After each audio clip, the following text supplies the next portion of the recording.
Many people are afraid to cook an expensive cut of meat like a prime rib or a standing rib roast at home. But don't be afraid. All you need is a little planning and a little confidence to make my herb-crusted prime rib.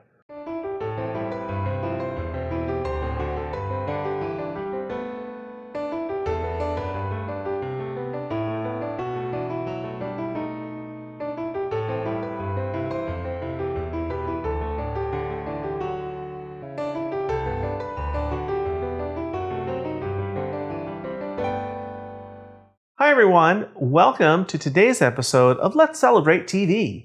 I'm your host, Peter Lee. On this channel, we teach you all about celebrating. We share recipes for food, hors d'oeuvres, and cocktails, and we share entertaining tips too. And we try and keep everything as simple as we can, especially for those of you out there who say that you just can't cook or entertain, because we know you really can. So if you like this episode, hit the subscribe button, hit the like button, and watch a new episode every single week. Today, our celebration is all about the main event for any celebration meal, any holiday meal. It's the perfect thing. We are making herb-crusted prime rib roast, also known as a standing rib roast. What's the difference? Well, a prime rib is a standing rib roast. Every prime rib is a standing rib. But not every standing rib roast is prime rib. Prime rib comes from the primal area, and it's between the 6th and the 12th rib. So it's near the top of the spine. It's not a working muscle, so it's very, very tender. So here's our roast, and if you look here, this is where the ribeye steak comes from. Nice and tender and juicy. What about sizing? And how big do you get? And how many people? I have here, this is 3 ribs. It's about 8.5 pounds, a little over 8.5 pounds. So you want to plan 3/4 of a pound to a full pound of meat per person. So this 3 rib roast is going to feed 6 to 8 people because each rib is about 2.5 pounds. When I bought this, when I went to my supermarket and I asked the butcher to cut it, he cut the bones off and then tied it. So this will make it easier when I'm ready to carve, and we'll still get the benefit of cooking on the bone. So if you don't get them like this, ask the butcher. They're happy to do it for you. Now, before we cook this, we need to give it a little love. Now, it's very simple. All I have here is kosher salt. I've got 3 tablespoons of kosher salt. I'm just going to start rubbing this all over generously. You may think, that's an awful lot of salt, and it is. But here's the thing. I'm not cooking this today. I'm going to cook this tomorrow. So we want to salt all over. Then we're going to pop it in the fridge. And I'll explain why in just a moment. I want to make sure, though, right now, I'm getting everything salted. What is the salt going to do? Well, while it's sitting in the fridge overnight, it's going to dry out the outside a little bit, not a lot, but the salt's going to start pulling some of that moisture out. Then, through a process called osmosis, the salt's going to get pulled back in, that water's going to get pulled back in, and it's going to just season it on the inside and help make it wonderful and tasty. And really massage this. One little area. There we go. I think that's pretty good. It looks like it snowed on this. This is all you have to do. Now I'm going to put it on a little pan on a wire rack. And I'm going to put it in the fridge uncovered. That's very, very important. You want the circulating air in your fridge to circulate around it. It's going to help it dry out, and it's going to help age it a little bit, which is what it does. So here we go into the fridge. And here we are. It's the next day. Our roast is out of the fridge. Now, if you remember, we rubbed this generously with salt, and then we popped it in the fridge uncovered overnight. You can see it's gotten a little darker because that salt is drawing the moisture out, and then it's just soaking back in and taking that salt with it. Now, I pulled this out of the fridge about 3 hours ago because we want this to come up to room temperature. And we want to make sure that the internal temperature is around 50 degrees before we put it in the oven. And we do that because if you put it in and it's too cold, the outside is going to get overdone and the inside won't cook at all. So bring it up to room temperature and you'll get nice even cooking. So let's talk cooking methods. Most home cooks follow the simple formula of 450 degrees for 20 minutes, which blasts the outside and kind of sears it with the oven and starts it cooking. Then they lower the temperature to 325 and cook it for about 20 minutes a pound. So a roast this size, which is a little over 8 pounds, is going to take about 2 3/4 hours. We're going to do it a little differently. We're going to follow the restaurant method. I'm going to sear it in my cast iron first, and then we're going to cook it low and slow in the oven at 225 degrees. Now, that method is going to take about 4 hours. And what that's going to do is it's going to get you more even cooking. When you blast it first, sometimes you'll get that gray band around here. Doing it low and slow should avoid that, so you get nice, even cooking. So, first thing, let's get the burner going on my cast iron. Before we sear, we want to make a little crust for this before it goes in the oven. So while this is heating, we'll put our little flavored crust together. We'll start with rosemary. I've got 2 sprigs of rosemary. Now, this is what rosemary looks like. Christmassy, right? Like a little Christmas tree, and it's part of the evergreen family. So all I did was I took 2 of these, stripped the leaves off, and chopped them up, and that's what we get.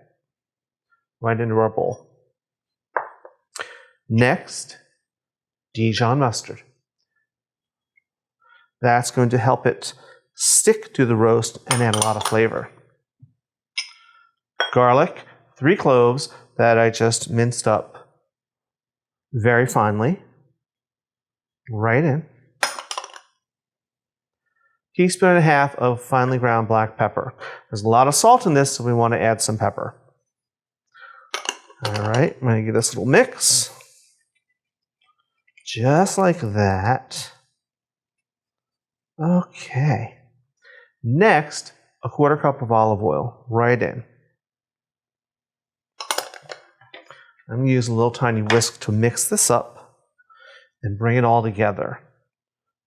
Alrighty, this has come together just about right. We're ready to sear. Just about. Drizzle of olive oil, maybe a teaspoon. We'll just give it a moment to heat up.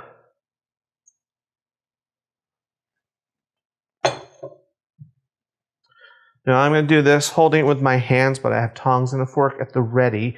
You do what you're comfortable. It won't really get that hot, but you should be careful with this. Here we go.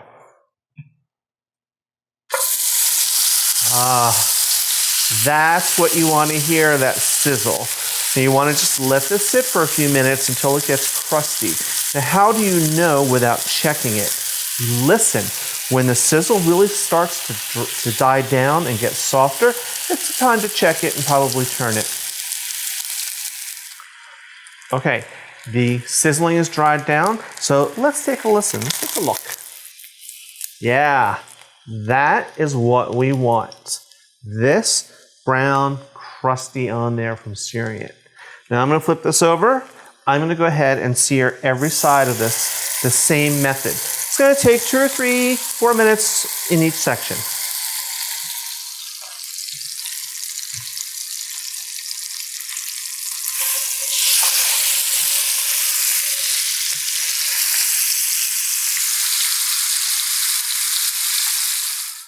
Here we are. We're all seared.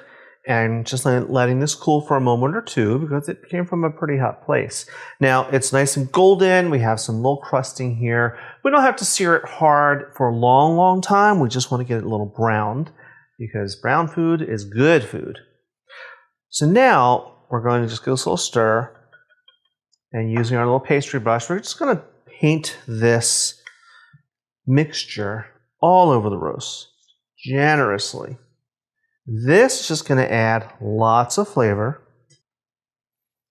And once this is done, this is going to go into the oven, 225 degrees, and we're going to cook it until we get an internal temperature of 120 degrees, which will give us beautiful medium rare. When it comes out of the oven, we're going to let it rest, and all by itself, it's going to go up to 130. Because that's called, as I've said many times before, carryover cooking. And that will give you the perfect roast. And you're probably wondering, how do I know when we reach 120 degrees? We're going to be using a probe thermometer. This is your best friend. We're going to put the probe in the center of the beef. So how I like to do it, so I'll lay it on top and I'll say, okay, so the end of the probe is about the middle of the beef. And put my finger here. Now I'll come down here to around the middle and go in. And that's it. Now the end of the probe is in the middle of the beef.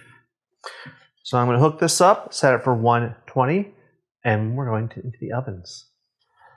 Here we are. It's been 4 hours, and look at this gorgeous piece of meat. This has just come out of the oven. I pulled it at 120 degrees. Now we want to let this rest. So what's going to happen? It's going to rest here on the board. It's going to continue to cook, carryover cooking like we've talked about. I'm going to loosely cover it with foil, just like this. Very loosely. You don't want to do it too tightly, just drape it over. That's going to help it just relax a little more. It's going to keep going up. It's going to go up probably to 130. And then I'm going to watch my probe because I left my little probe thermometer in. Once it hits 130 and I see the temperature coming back down, it'll be ready to slice. This is going to take 20 minutes, maybe half an hour. Depends on the piece of meat. All right, here we are. It's been about 30 minutes. My roast is nice and rested. I've pulled the probe. Now we get to carve it. The first thing I'm going to do is I'm going to remove the strings that are holding it together. Because remember, the butcher cut the bones off and then tied them back on, so we still get the benefit of roasting them on the bone, but we don't have to carve to get them off. And do ask your butcher. They're happy to do that for you. All right, here's one. Here's two. We'll just get rid of these. These are not good Christmassy eats. Now we're going to remove it from the bone and really, look how easy that was. I'm going to do some thick slices. I'll do 2 cuts for you. This outer edge may be a little more well done than you expect. And that's okay. That's good for the people who like it a little more well done. But this is not. This is perfect. Let's do another slice. Nice, thick slice, just like you get in a restaurant. It's the holidays. No need to be skimpy. Wow. Look at that. Perfectly medium rare. There's no gray line. It's a uniform color. Now, I'm going to do what I always do for you, my loyal viewers. I'm going to sneak a little taste. The things I do for you, because I appreciate you all so much. I'm just going to take this little bite right here. Maybe a little smaller bite. It's a little big for on camera.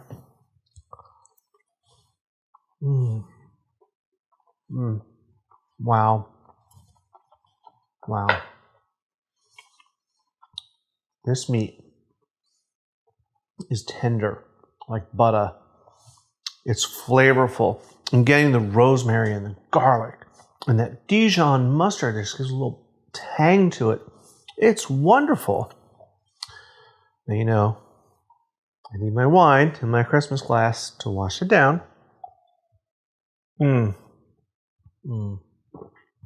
This is a very Merry Christmas for me. Or whatever holidays you celebrate, this is what you want to make. So as always, guys, we're going to have this recipe, all the instructions up on YouTube in the comments section. And remember, when you come and visit us, hit that subscribe button, hit the like button, hit the notification bell. And follow us on social media. Keep sending in those pictures and comments and questions. We love hearing from you. So, until we see you again, remember, you're all invited to come on over, come on in, and let's celebrate. Cheers.